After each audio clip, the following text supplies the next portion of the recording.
বড় বড় পণ্ডিতেরা কোরআনের ভুল বের করতে গিয়া নিজেরা তওবা করেছে। ভারতের একটা সন্তানের নাম শিব শক্তি স্বরূপজি, অক্সফোর্ড বিশ্ববিদ্যালয়ের থেকে অনেকগুলো ডিগ্রি নিল। আরবি ভাষার ডিগ্রি, ফার্সি ভাষার ডিগ্রি, হিন্দি ভাষার ডিগ্রি, ইংলিশের ডিগ্রি নিয়ে দুনিয়ার সব ধর্মের কিতাবগুলো রিসার্চ করলো। তাওরাত, জবুর, ইনজিল, ত্রিপিটক, বেদ, মহাভারত, জেন্দাবেস্তা, দিগানিকা, কোরআন রিসার্চ করার জন্য যখন চিন্তা করলো সব শেষ। কিন্তু সব ধর্মের মধ্যে ইসলামের একটা গোপন তথ্য পাওয়া যায়। মহাভারত হিন্দুদের কিতাব, রামায়ণ হিন্দুদের কিতাব, এগুলোর মধ্যে ইসলামের পূর্বাভাস। এবার ইসলামটা কেমন, কোরআনটা রিসার্চ করি। কোরআন রিসার্চ করা শুরু করলো। করতে করতে করতে করতে দেখলো যে কোরআনের আয়নায় কোনো ভুল নাই, বরং নিজের ভুল কোরআনের আয়নায় সব স্পষ্ট হয়ে গেল। মুসলমান হয়ে যাবে ফাইনাল, অন্তর রেডি হয়ে গেছে, মুসলমান হবে, ঘোষণাটা এখনো দেয় নাই। রাতের বেলা ঘুমে গেছে, স্ত্রীও ওই লাইনে, স্ত্রী আর এক রুমে ঘুমায়। রাতের গভীরে হঠাৎ তাকায়া দেখে ঘুমের মধ্যে গোলাপ ফুলের উপরে দাঁড়ানো, পাগড়ি পরিহিত পৃথিবীর শ্রেষ্ঠ ব্যক্তি রহমতের নবী হাজির। হাতটা বাড়ায় খায়, এই বান্দা হাতটা সামনে দেও। শিব শক্তি বলে, আমি হাতটা দিলাম, আমার হাতটা রসুল ধইরা কয় কালেমা পড়। আমি জবানে কালেমা পড়তেছি, হঠাৎ চোখ খুইলে গেছে। চোখটা খুইলেই দেখি আমার জবানে কালেমা এখনো চলতেছে। আমি খবরটা খুশি হইয়া খবরটা দেওয়ার জন্য আমার বউয়ের রুমে রওনা। হঠাৎ দেখি আমার বউ আসতেছে। ও স্বামী, মদিনাওয়ালা রহমতের নবী আমাকে কালেমা পড়ায়া দিয়েছে। ইমামুল আউয়ালিন আল আখিরিন বাহরে সাদকা রাহমাতাল লিল আলামিন সাইয়্যিদুল কাউনাইন খাতমুল মুরসালিন আখিরামত বুদে ফখরুল আউয়ালিন শুদ্ধ ওজুদাস রাহমাতাল লিল আলামিন মসজিদে উ শুদ্ধ হামারো এ জমিন। পরবর্তীতে তার নাম রাখা হলো ইসলামুল হক। এরশাদ সাহেব যখন আমগো দেশের প্রেসিডেন্ট, তখন সেই সন্তান ইসলামুল হক বাংলাদেশে আসছে। ভারতে এমন জোরে চাপ দিছে, দেশে থাকতে পারে নাই, মাটির তলে নিয়ে গেছে। তিনি একটা বই লেখছিল, আমি কেন মুসলমান হইলাম। তাহলে আল্লাহর কোরআন সত্য, কোনো ভুল নাই। আল্লাহ তো চ্যালেঞ্জ দিয়ে দিছেন, ১৫০০ বছর হয়ে গেল, কেউ চ্যালেঞ্জ গ্রহণ করে নাই।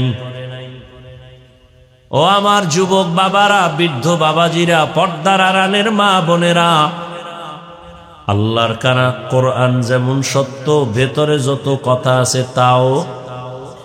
যুবকেরা কথা কও, বল, কোরআন শরীফের মধ্যে জান্নাতের বয়ান আসেনি? কোরআন শরীফের মধ্যে জাহান্নামের বয়ান আসেনি? এগুলো মিথ্যা।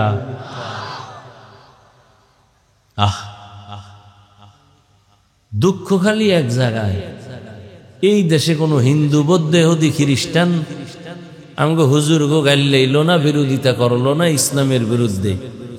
ইসলামডারে ১২টা বাজাইছে মোনাফেক মুসলমান। ইমাম সাহেব সুন্দরভাবে বয়ান করছে হক কথা। মসজিদে মুসল্লি সব সমান, কিন্তু এদের মধ্যে দুই দল হয়ে গেছে। কমিটির মধ্যে দুই ভাগ।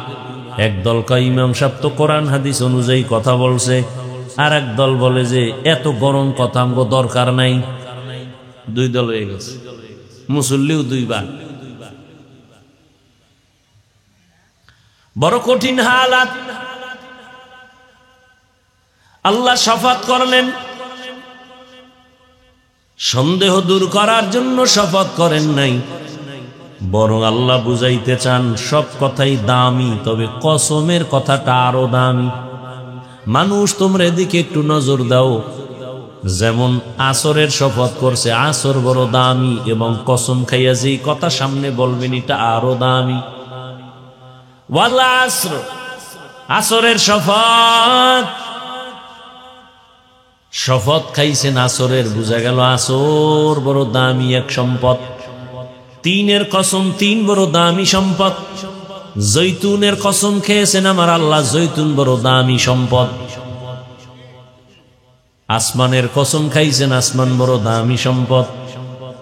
জমিনের কসম খেয়েছেন আল্লাহ, জমিন বড় দামি সম্পদ। রাতের কসম খেয়েছেন, রাত বড় দামি সম্পদ। কেমন দামি? কয় বান্দা দুনিয়াতে মানুষ সুস্থ থাকার জন্য কত কিছুই না করে। সারা দুনিয়ার চিকিৎসা বিজ্ঞানীরা এক প্ল্যাটফর্মে এসে ঘোষণা দিয়েছেন, মানুষের সুস্থতার জন্য বিনা টাকায় ফ্রি এক মহা ঔষধ আল্লাহ দিছে, তার নাম হলো রাতের ঘুম। সারা দুনিয়ার বেদিন বেঈমানেরা আল্লাহর সাথে পাল্লা দিছে, ক্ষতি হয় হোক, কিন্তু পাল্লা দিয়া পিছে যাব না। নমরুদ্দা পাল্লা দিছে, আল্লাহর এই গুলি করে মেরে ফেলবো। কিন্তু নমরুদ্দা স্বপ্ন দেখে ঘুমের ভিতরে আগুন, আগুন পুরা জ্বালায় ফেলাইছে। আর বাবেল শহর ইরাকের, ঘুম থেকে একটা চিৎকার দিয়ে উঠা গণকেরে ডাকছে, দিকে তাড়াতাড়ি অজিত টজিত ডাইকে কয় আমার অবস্থা খারাপ। কি কয়? ঘুমের মধ্যে আগুন দেখছি, ব্যাখ্যা কর। হ্যাঁ শুনো শুনো, তুমি না আল্লাহরে মারতে চাও, এত টেনশন কেন? কয় শোনো, তুমি যে আগুন দেখছো এটা আগুন হবে একটা ছেলে, আগুন হইয়া আসবে তোমার এই বাবেল শহরের, তোমার সব অস্তিত্ব বিলীন করে দেবে ওই ছেলে। ভবিষ্যৎ ছেলের নাম হবে ইব্রাহিম। নমরুদ দেখায় ছেলে আইছে? কয় না। কই? কয় আইব। মায়ের গর্ভে ঢুকছে? কয় না ঢুকে নাই। এখনই বন্ধ করতে হইব। আজরের ডাক দিয়ে কয় ডাইরেক্টরির জিম্মেদারি দিলাম, স্বামী আর স্ত্রী এক জায়গায় ঘুমাইতে দিবা না, জন্ম নিয়ন্ত্রণ করো। পৃথিবীর ইতিহাসে জন্ম নিয়ন্ত্রণের মূল হোতা নমরুদ। এই ইতিহাস আপনার খবর আছে? পৃথিবীর ইতিহাসে জন্ম নিয়ন্ত্রণের প্রথম ব্যক্তিকে নমরুদ্দা। আর এই জন্ম নিয়ন্ত্রণের ডাইরেক্টরকে ইব্রাহিম নবীর বাবা আজর। জন্ম নিয়ন্ত্রণ ইসলামে হারাম। এরপরে বাঙালি চালাক কিছু বাঙালি আছে, এগো জিগেই তো একটু বলেন তো, যারা চালাক বেশি আমগো হুজুর গো মাইবা ফালান মিনিটে মিনিটে, আপনার বুদ্ধি কদ্দুর একটু দেখি তো, বলেন তো এই জন্ম নিয়ন্ত্রণের মূল মাকসাদ কি? এও আপনাদের খবর নাই, শুনেন। দুই স্লোগানে জন্ম নিয়ন্ত্রণ করতে চায় গোটা দুনিয়াতে। এই স্লোগান, এই বড়ি মুড়ি খাওয়ায় স্লোগান দুইটা। কি? লোক বেশি হইলে থাকবো কই, খাবে কি? এই স্লোগান এই দুইটা। এই স্লোগানটা যে দেশে, ওর মরা দরকার না, যে আমিও তো একটা মানুষ, বোঝা, আমি আগে মরি। আমি মইরা গিয়া কই তোরাও মর, মানুষ কমা, আমি মইরা গিয়া কমলাম। কিন্তু ওই বেঈমান মরে নাই, মরছেও এমনি ইচ্ছা করে মরেন। জন্ম নিয়ন্ত্রণের মূল সমস্যা দুইটা, থাকবে কই, এত লোক হইলে খাবে কি। এইবার জন্ম নিয়ন্ত্রণের জন্য বড়ি সাপ্লাই দিছে, দিয়া বাংলাদেশেও দিছে। এবার আমাকে একটু হিসাব দেন তো, বাংলাদেশে জন্ম নিয়ন্ত্রণের বড়ি খাওয়ার পর 10 বছর আগের হিসাবে আর এখন হিসাবে কি পরিমাণ মানুষ কমছে? তো বড়ি কই? কি যুবকেরা, 10 বছর আগের তুলনায় জনসংখ্যা সোনার বাংলায় কম না বেশি?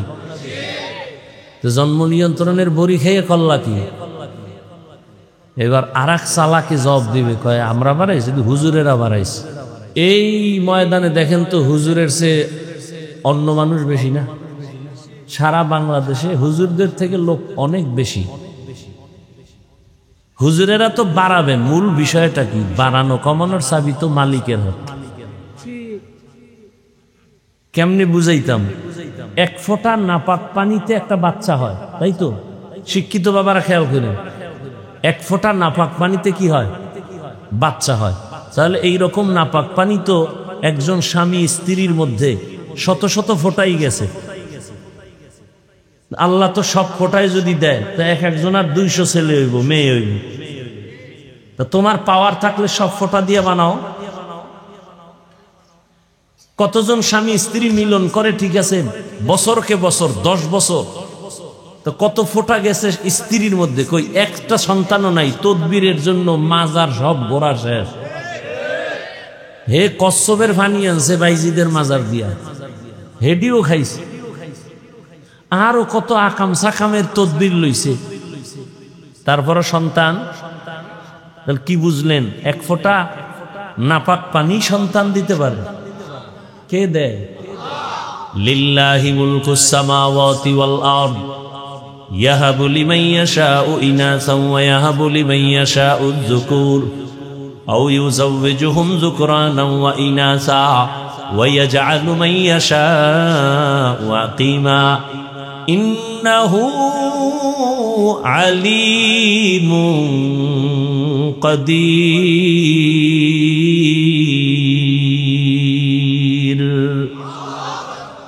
স্লোগান দিয়া সাইনবোর্ড লাগাইয়া দিছে, ছেলে হোক মেয়ে হোক দুটোর বেশি নয়।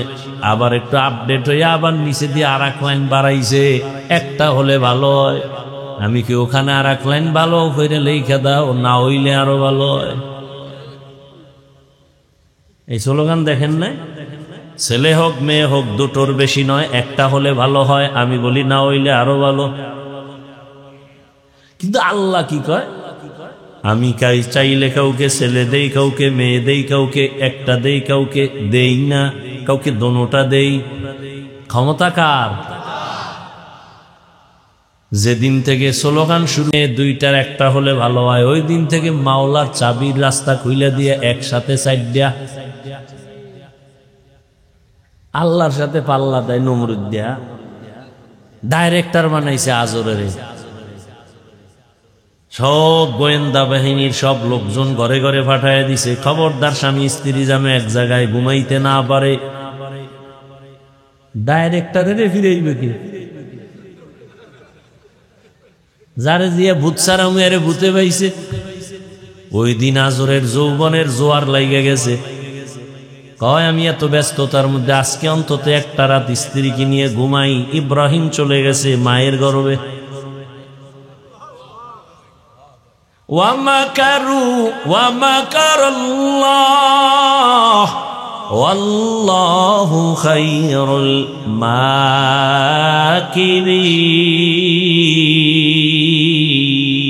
মাকিরিন। কাদের কুদরত দারি বর কামাল আন্তা রব্বি আন্তা হাসবি জুল জালাল তুহি কাদের জলিলুল্লাহ জাহাদার বহর হালে তুহি মেরা নিগাহদার। এবার আপনাদের সাথে আর একটু বইলেই যাই, যখন কথাটা বলে ফেললাম। ওই যে বলছে ছেলে মেয়ে বেশি হইলে থাকবে কই, খাইবে কি? বলেন বাংলাদেশের মধ্যে সন্তান কম কিন্তু গরিব নাই, সন্তান বেশি ধনী। কথা কন না কেন? 10 সন্তানের মা বাবা অনেক টাকার মালিক, 2 সন্তানের মা বাবা অনেক জায়গায় গরিব। নাই না নাই? অভাব। আল্লাহ কয় রিজিকের মালিক আমি আল্লাহর কাছে, সংখ্যা দিয়ে আমি রিজিক দেই না। সংখ্যার উপরে রিজিক নির্দিষ্ট না।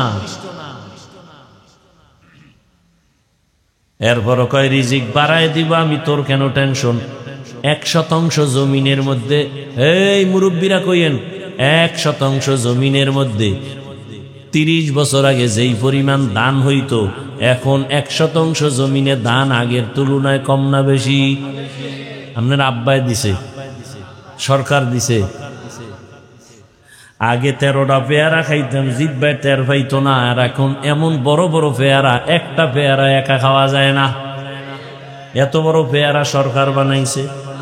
কাদের কুদরত দারি বার কামাল আন্তা রব্বি আন্তা হাসবি জুল জালাল। না খায়া মরছে বাংলাদেশের মানুষ। বাংলাদেশে তো মানুষ খানার অভাব নাই। এরে নবীন আশিক, লোকও বাড়তেছে, রিজিকও বাড়তেছে, থাকার জায়গার অভাব নাই। কত জায়গা ভরে রয়েছে, তুমি তো ২৫০০ খবর রাখো না। মাওলায় যদি কয় যমুনা নদীটারে চর ফালাই দিলে কই ভাবি এত মানুষ থাকার জায়গা কই? এরপরও কয় হোম আমি মাওলা সিস্টেম কেমন করছি দেখ, ১৩টা ১৬টা বাংলাদেশের প্যাকেট কইরা রাখা যাবে সৌদি আরবের মধ্যে। ওখানে জনসংখ্যা কম, বাঙালি ওখানে যাইয়া জনমের মতো খাবি আর ঘুমাবি। তোরা যদি না যাও সৌদিওয়ালাদের চলার কোনো পথই নাই। সৌদি আরবের মানুষ মোটামুটি চালাক হয়েছে আমগো বাঙালিদের কারণে, ঠিক নি? বাঙালিরা চালাক বেইসা বেইসা সারা দুনিয়াটারে ভাইজা ফিরা খাইতেছে। খালি চালাক বিক্রি করে, বুদ্ধি বেছে। সারা দুনিয়াতে বাঙালি ঘুরতেছে ঘুরতেছে, বুদ্ধি দিতেছে, দিতে দিতে এখন নিজেরাই ধরা খাইছে। এমন ধরা খাইছে সৌদি থাকা কষ্ট, দোকানের মালিকানা হারায় ফেলছে, ক্যাশ বাক্সের মধ্যে ক্যাশের মধ্যে আর বসে না। এখন কয় তোরা গোলাম ছিলি, গোলামি থাক, মালিকানা বা হা ওয়াল আসরি ইন্নাল ইনসানা লাফি খুসর। আসরের শপথ, আসর বড় দামি এক সম্পদ। যারা এই সম্পদটারে কাজে লাগাইবা তোমার দামও বেড়ে যাবে। কেমন দামি সম্পদ পরে বলি, সময় থাকলে। সামনে আল্লাহ কি বলতে চান সেটা শুনি। আল্লাহ বলেন ইন্নাল ইনসানা লাফি খুসর, নিশ্চিত সমস্ত মানুষগুলো জাহান্নামে যাবে। কসম খাওয়ার পরে কথার গুরুত্ব বাড়ছে না? কিন্তু এরপরে আবার কয় ইন্না, নিশ্চয়ই। আবার কয় লাফি, লামতাকিদ, আরো নিশ্চিত। সব মানুষ জাহান্নামে যাবে, জাহান্নামে যাবে, জাহান্নামে যাবে সব। আলিফ লাম ইস্তেগরাকি, দুনিয়ার সব মানুষ জাহান্নামী। আমেরিকার মানুষ জাহান্নামী, বাংলাদেশের মানুষ, লন্ডনের মানুষ জাহান্নামী। এক কথায় দুনিয়ার সব মানুষ জাহান্নামে যাবে। তবে যেই মানুষটার মধ্যে 4টা গুণ থাকবে তারা জান্নাতে যাবে। কয় গুণ? ইল্লাল্লাযীনা আমানু ওয়া আমিলুস সালিহাত ওয়া তাওয়াসাউ বিল হক ওয়া তাওয়াসাউ বিস সবর। ভালো করে খেয়াল করেন, প্রথম 2 গুণ, 1 নম্বর ঈমান, দ্বিতীয় হলো আমল। ঈমান আর আমল। বাকি 2টা গুণ হলো ঈমান আমলের দাওয়াত অন্যকে দাও। 4 নাম্বার দায়িত্ব, ঈমান আমলের বিরোধিতা যারা করবে বাধা দাও। সৎ কাজের আদেশ দাও, অসৎ কাজে বাধা দাও। তাহলে 4 গুণওয়ালারা জান্নাত পাবে। প্রথম 2 গুণ ঈমান আর আমল, এই 2 গুণ হলো আল্লাহর হক। কার হক? বাকি যে 2টা গুণ, ঈমান আমলের দাওয়াত অন্যকে দাও, যারা মানে না বাধা দাও, অন্যায় করে বাধা দাও। বাকি 2টা গুণ হলো বান্দার হক। আল্লাহর হকে কমতি থাকলে আল্লাহ মাফ দিবেন। বান্দার হক যদি নষ্ট করো, বান্দা ক্ষমা না দিলে আল্লাহ ক্ষমা দিবেন না। এবার বাস্তবে খেয়াল করেন, ও হাজি সাহেব, ও তাবলিগওয়ালা ভাই, পীর সাহেবের মুরিদ, নিজে নামাজ পড়েন, পর্দা করেন, হালাল খান, আপনি আল্লাহর হুকুম মতো মোটামুটি আল্লাহর হক আদায় করতেছেন। কিন্তু আপনার উপর আরো 2টা হক আছে বান্দার। এই যে নামাজ রোজার দাওয়াত অন্যরে দেওয়া লাগবে, যারা নামাজ রোজার বিরুদ্ধে চলে তাদের বাধা দেওয়া লাগবে। ওই 2টা গুণ আপনি আদায় করছেননি। যদি বলেন না নিজে নামাজ পড়ি অন্যরে দাওয়াত দেই না, নিজে পর্দা করি অন্যকে দাওয়াত দেই না, আমি গান শুনি না, আমি গান থেকে নিজেরে বাঁচায় রাখছি, কিন্তু অন্যে যে গান শুনে আপনি বাধা দিছেননি, আপনি বেপর্দায় চলেন না, যারা চলে তাদেরকে বাধা দিছেননি, কয় না, তাহলে আপনার জান্নাত রেডি হয় নাই। কারণ 4 গুণের মাত্র 2টা হয়েছে, বাকি 2টা হয় নাই। অন্য কি ঈমান আমলের দাওয়াত দাও, অন্য যারা বাধা উল্টা পাল্টা চলে বাধা দাও। এবার অন্য কারা, এটাও বুঝতে হবে। অন্য কারা? এই যে অন্যকে দাওয়াত দিবেন, অন্যকে 1 নম্বরে অন্য আপনার আহাল, আপনার يا أيها الذين آمنوا قوا أنفسكم وأهليكم نارا وقودها الناس والحجارة عليها ملائكة غلاظ شداد لا يعصون الله ما أمرهم ويفعلون ما يؤمرون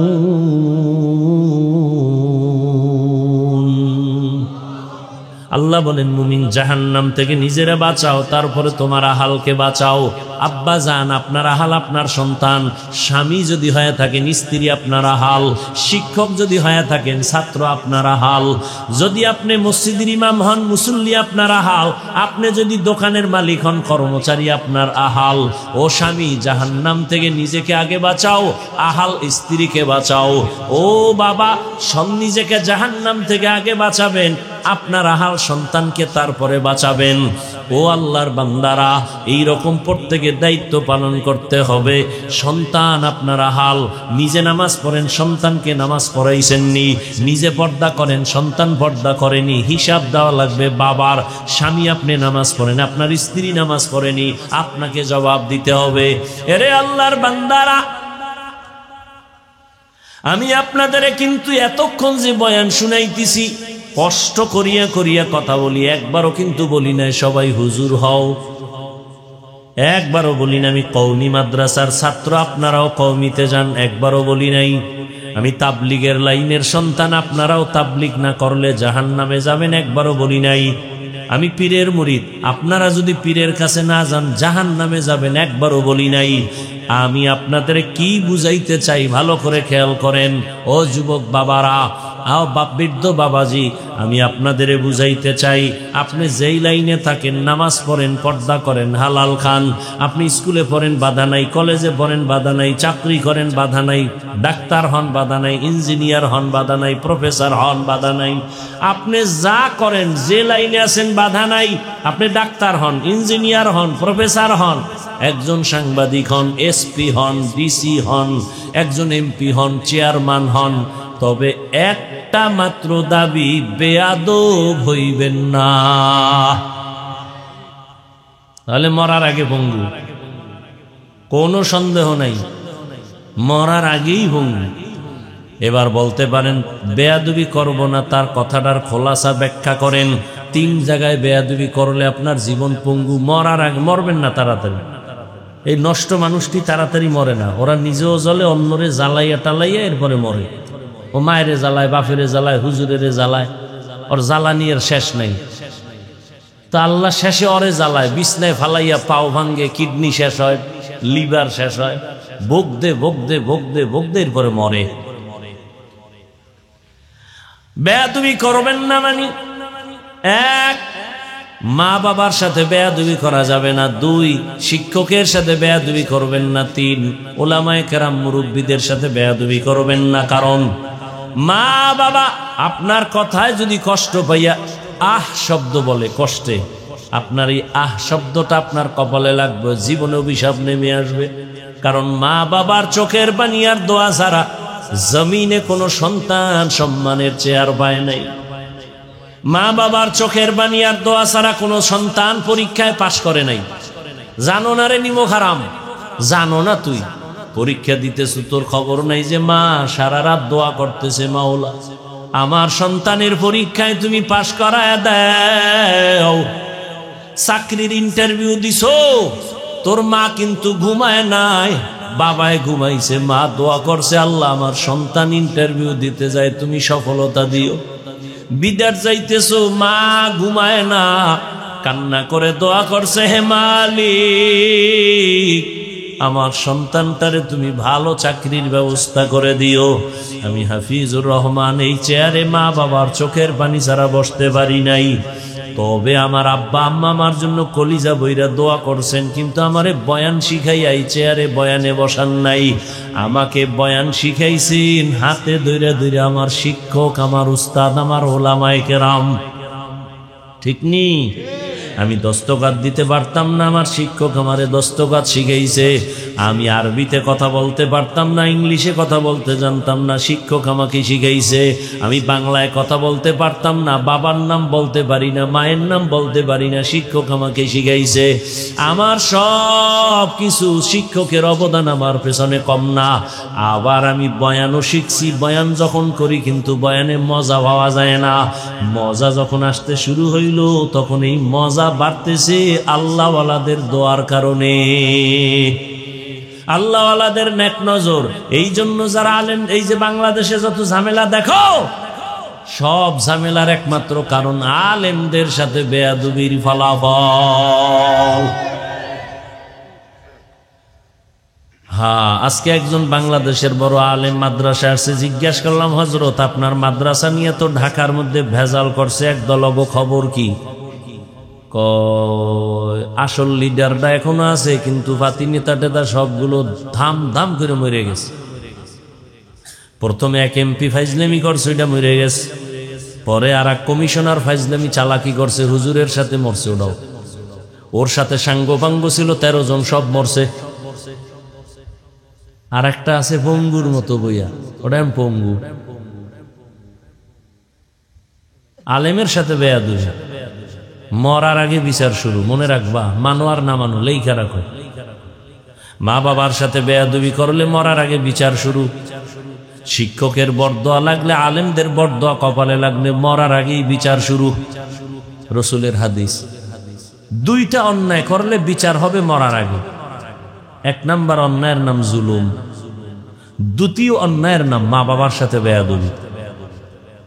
জুলুম 3 প্রকার: আল্লাহর সাথে জুলুম, নিজের সাথে জুলুম, অন্যের সাথে জুলুম। আল্লাহর সাথে জুলুমের নাম শিরিক। নিজের সাথে জুলুম, অন্যের সাথে জুলুম মানি। অন্য বলতে মা বাপ হতে পারে, ওস্তাদ হতে পারে, শিক্ষক হতে পারে, আলেম হতে পারে, অন্য মখলুক হতে পারে। অনেকে কুকুরের উপরে জুলুম করে, বিড়ালের উপরে জুলুম করে, বিভিন্ন প্রাণীর উপরে জুলুম করে।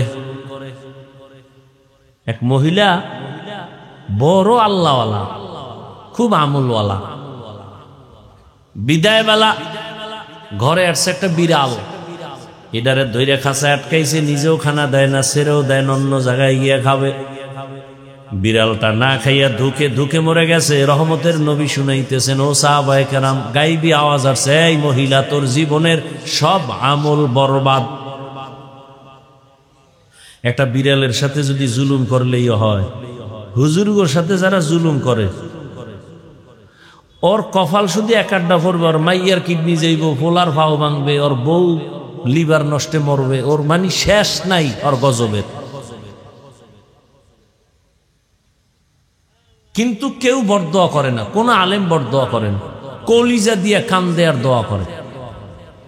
কিন্তু মাওলায় যদি একবার রাগ করিয়েই ফেলে, এটার হুজুরে ফিরাইবে কেমন?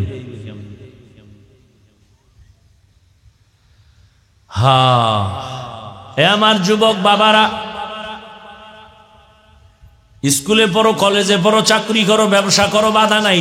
ডাক্তার হও, দোয়া করে গেলাম, ডাক্তার হও। তবে কি হইও না, বেয়াদব হইও না। যদি বেয়াদব মার্কা ডাক্তার হও, তাসনিমার মতো জুতা খাইয়া পালাইতে হবে।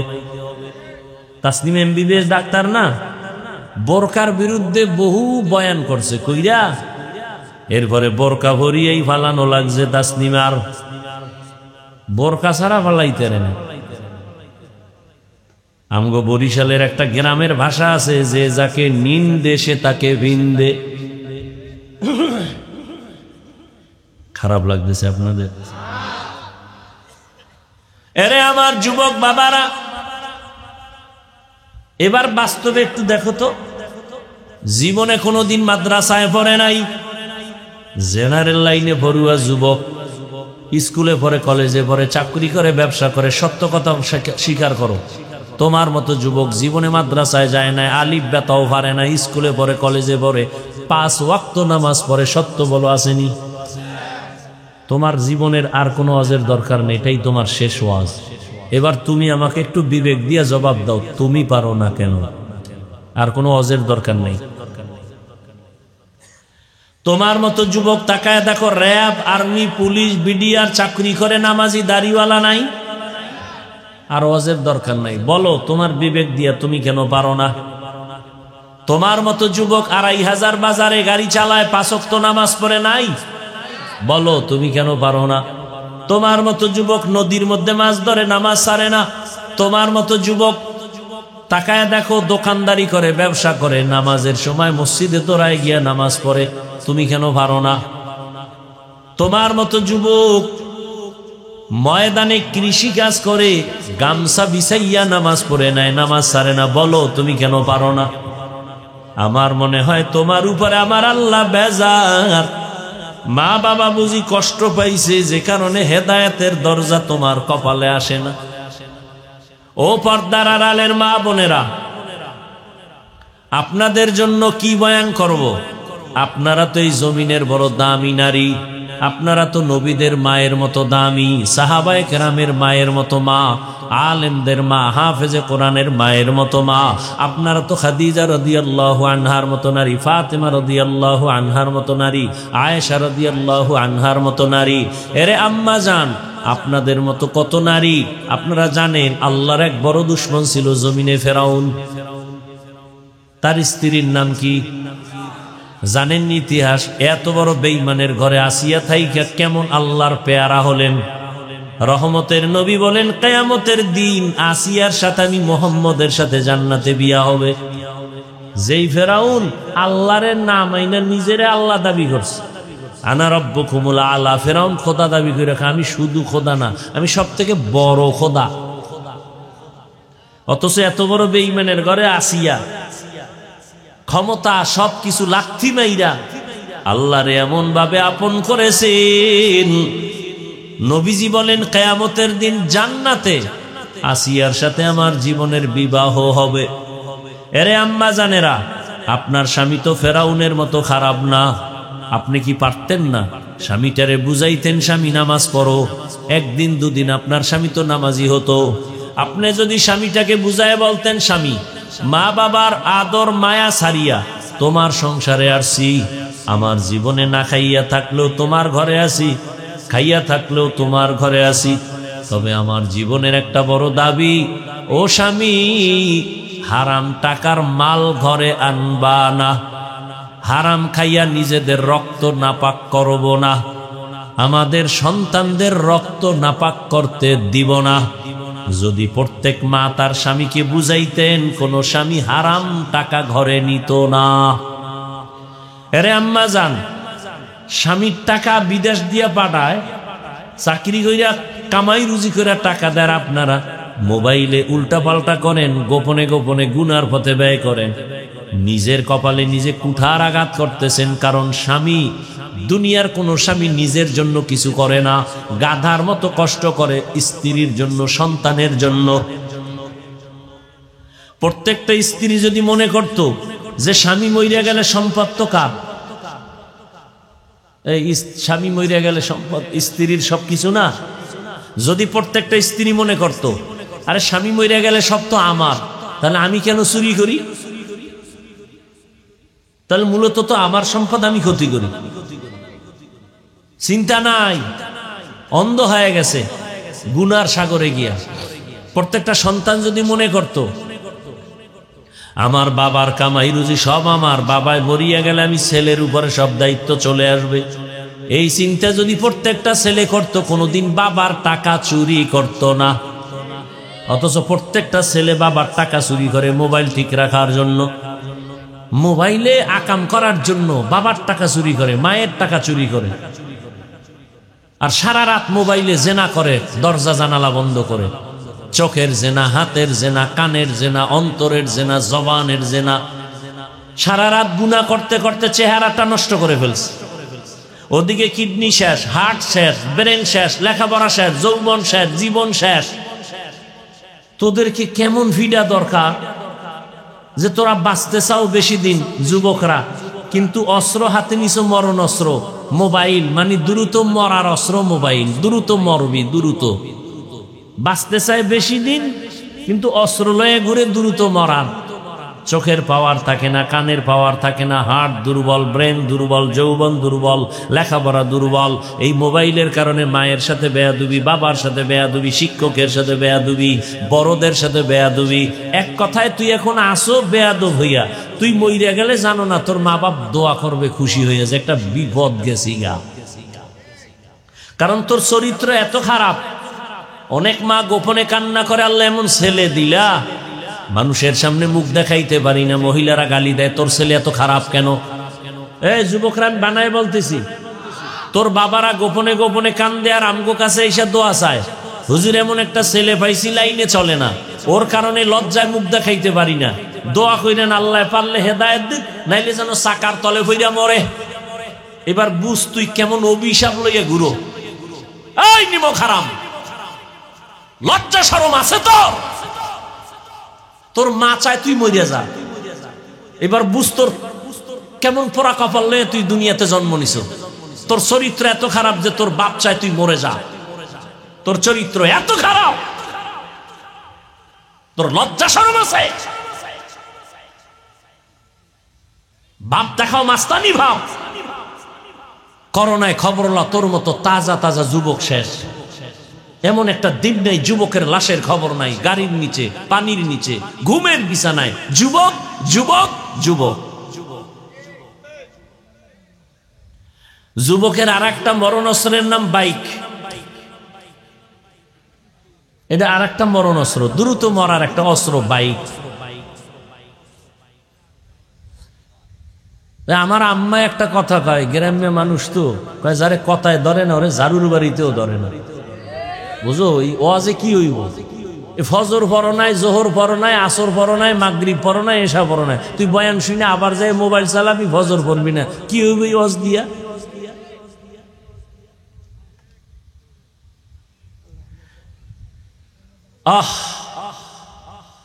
অথচ তোমার মতো যুবক বহু ডাক্তার আছে, সারা দুনিয়ায় সম্মান। তোমার মতোই তো কবি নজরুলের ইতিহাস পড়ো, গর্ব করো। তোর মতো আকাম করলে মোবাইলে জীবনে কবি নজরুল হতে পারত না। ঢাকা কলেজে যা, গিয়া দেখবি ওখানে পাগড়ি, বড় দাড়ি, বড় জামা, মনে হয় যেন বাইতুল মোকাররমের স্পেশ ইমাম। এ ইমাম সাহেব, খবরদার। কথা কি? আমি ঢাকা কলেজের ছাত্র। ফাগরি টুপি আর কেন, এই দাড়ি কেন, বড় জামা? মা বাবার দোয়া আর আল্লাহওয়ালাদের নেক নজর। তুমি এগুলো নিয়ে ক্লাস করো? হ্যাঁ, আমি ঢাকা কলেজে ফাগরি লইয়া ক্লাস করি, দাড়ি লইয়া ক্লাস করি। তো শিক্ষকেরা গালি দেয় না? না না, শিক্ষকেরাও খুশি, শিক্ষিকারাও খুশি, কয়েকটা ভালো ছেলে। আচ্ছা তোমার বন্ধু বান্ধবী আছে না ক্লাসে? হ্যাঁ আছে। মাঝে মাঝে তোমাদের পার্কে ডাকেনি? যুবক কয় হ্যাঁ ডাকে, কিন্তু তখন বিব্রত কর অবস্থায় হইয়া যায়। কি কব? আল্লাহর কুদরত। কিছু মাইয়ারা আছে, ওরা আমগো পক্ষে সাপোর্ট দিয়ে কয়, ও একটু আল্লাহ বিল্লাহ করে, ওরে ডিস্টার্ব করিস না, আমরা ল। কি আল্লাহ দেখাইতেছে তোর কপালে তো খারাপ কেন রে? তুই পারো না কেন? তোর চেহারার দিকে তাকাইলে মায়া লাগে না কেন? তোর চেহারায় উজ্জ্বলতা নাই কেন? সারা রাত কি করছো? যাদের কলবের চক্ষু খোলা, ওরা তোর কপালে আঙ্গুল দিয়ে বলতে পারবে তুই রাতে কি করছো। আমাদের তো কলবের চোখ খোলা নেই। যাদের কলবের চক্ষু খোলা, ওরা কপালে দেখলেই বুঝো সারা রাত কি করছে। আল্লাহ সে পাওয়ার দেয়, সেই পাওয়ারের নাম কোরআনের আয়াত অনুযায়ী পাওয়ারটার নাম ফুরকান। হাদিসের ভাষা অনুযায়ী সেই পাওয়ারের নাম ফেরাসাত। দলিল দিলাম না, শুধু এতটুকু বলে গেলাম, কারণ ভালো কথা বলারও মানুষ নাই, বুঝারও মানুষ নাই, বিরোধিতা করার মানুষ আছে। কিছু মানুষ বলবে হুজুরের এত অনেক ওয়াজ করে, কিন্তু ওনার এত লাগলো কেন মোবাইল নিয়ে? হুজুর বাদ দাও, তারপরে আকাম বাদ দিবে না এই জাতি, হুজুর বাদ দিবে, আকাম বাদ দিবে না, চলবে, এটা আনলিমিটেড চলবে, যেটা লইয়ে মরি। বিয়া টিয়া করিস না যুবকরা, খবরদার, ওইটা বাদ দিয়া রোজা রাখিস, কারণ তোর কপালে বউ নাই। তুই বউয়ের হক আদায় করতে পারবি না, বিপদ আর একটা কান্দে লবি, দরকার কি? কয়দিন পর তোরে তুই ভাগবে, তো দরকারটা কি হুদা একটা বিপদ কান্দে নেওয়া? মোবাইলে যা করতেছো বাস এটা বোনাস, এরপরে দেখ মরতে আর উনি তাড়াতাড়ি। আর একটা মাইয়ার জীবন নষ্ট করে আবার একটা বোঝা কান্দে নিবি, এরপর ওই একটা মাইয়া বলা হেডিরে কান্দাবি, কি দরকার ডাকি? বিপদ কান্দে নিস না। বউয়ের হক আদায় না করতে পারলে রোজা রাখ আজীবন, দরকার নাই বিয়ে করার। কথাগুলো হয়তো খারাপ লাগতে পারে, বালিশে মাথা লাগে চিন্তা করিস, এটি আসল কথা। কিন্তু তোর কপাল খারাপ, তোর কাছে ভালো লাগে না, মানতে পারবি না। দোয়া করি প্রত্যেকটা যুবকের, এই যে স্কুলে বড় কলেজে বড় বিরোধিতা করছি, বরং বাংলাদেশে আমি হাফিজুর রহমান একমাত্র ব্যক্তি যে যুবকদের পক্ষে এত কঠোর কথা বলি যে স্কুল ছাড়বি না, কলেজ ছাড়বি না, ডাক্তার হতে হবে, ইঞ্জিনিয়ার হতে হবে, প্রফেসর হতে হবে, এমপি হতে হবে, বেয়াদব হতে পারবি না। তুই যদি মা বাবার দোয়া নিয়ে, আলেমের দোয়া নিয়ে ডিসি হও, তুই যদি ওসি হও, এদেশে আমাকে হুজুরকে বেশি বয়ান লাগবে না, ওয়াজের জন্য কোনো অনুমতি লাগবে না।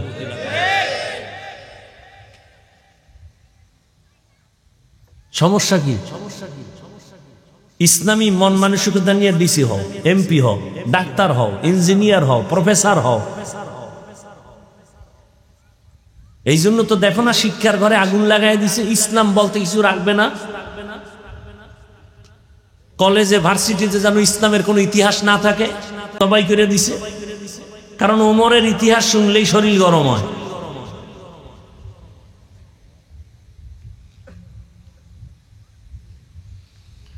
আল্লাহ, ফিলিস্তিনের অবস্থা দেখে রিজার্ভ রেডি হও, আসবে। ইমান যদি বাঁচাইতে চাও তো বিপদ আসবেই, আসবেই, আসবেই, কোনো সন্দেহ নেই।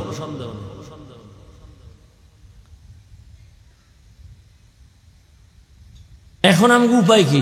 অন্যায় তো কইরেই ফেলছি, একটা মাত্র উপায়, আল্লাহর কাছে তওবা করো।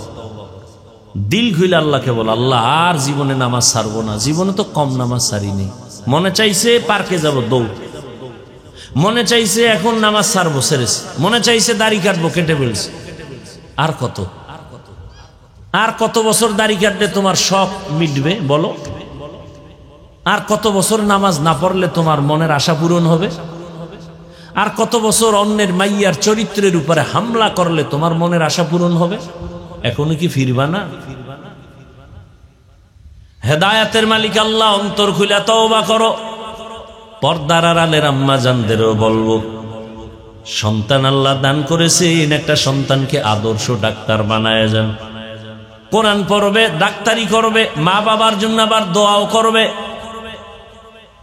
আজকে থেকে মা আপনারাও তওবা করেন, আর বেপর্দায় চলবেন না, স্বামীর মাল খেয়ানত করবেন না, সন্তানটাকে বেলাইনে চালাবেন না, মোবাইলে সময় নষ্ট করবেন না। এরে আম্মা জান, আপনাদের মতো পর্দাওয়ালা নামাজি মা আছে না নাই? আপনারা কেন পারবেন না? তওবা করেন। বৃদ্ধ বাবাজিরা, আপনার মতো কত বুড়ারা মসজিদে গিয়া নামাজ পড়ে, আপনারা কেন পারেন না? এখনো সময় আছে, তওবা করেন, আর নামাজ ছাড়বেন না, বেপর্দায় চলবেন না। যুবক বাবাদের বলবো, তওবা করো। জীবনে কত নামাজ ছাড়লা, বেপর্দায় চললা, মনে মনে আমার আল্লাহকে বলো, হে আল্লাহ, আমি আদর্শওয়ালা ডাক্তার হব, আদর্শমান ইঞ্জিনিয়ার হব, আর নামাজ ছাড়বো না, বেপর্দায় চলবো না, মা বাবারে কষ্ট দিব না। ওলামায়ে কেরামের দোয়া নিয়া, শিক্ষকের দোয়া নিয়া, নবীর আদর্শ মেনে চলবো। তওবা করার মতো যদি অন্তর কারো তৈরি হয়, মুনাফিকি না থাকে, খাঁটি তওবার নিয়ত যাদের আছে, দুটো হাত আল্লাহকে দেখায়া দাও। আয় আল্লাহ, হাতগুলো কবুল করে নেন, তওবা কবুল করে নেন। তওবার উপরে মজবুত হইয়া চলার তৌফিক আমাদের দান করেন, আমিন। আলহামদুলিল্লাহি রাব্বিল আলামিন, والصلاة والسلام على سيد الأنبياء والمرسلين وعلى آله وأصحابه أجمعين يا أرحم الراحمين يا أرحم الراحمين يا أرحم الراحمين رب ارحمهما كما ربياني صغيرا اللهم إنك عفو كريم تحب العفو فاعف عنا اللهم إنا نسألك رضاك والجنة ونعوذ بك من سخطك والنار। ও দয়ার মালিক, কুদরতের নজর দিয়া দেখেন ওলামায়ে কেরাম, মুরব্বী, হাজী সাহেব, ব্যবসায়ী, চাকরিজীবী, যুবক, ছাত্র, মা বোনেরা হাত তুলেছেন। আমরা সবাই গুনাহগার, জাহান্নামের আসামি। আয় আল্লাহ, শয়তানের ধোকায় পড়ে গুনাহ করেছি।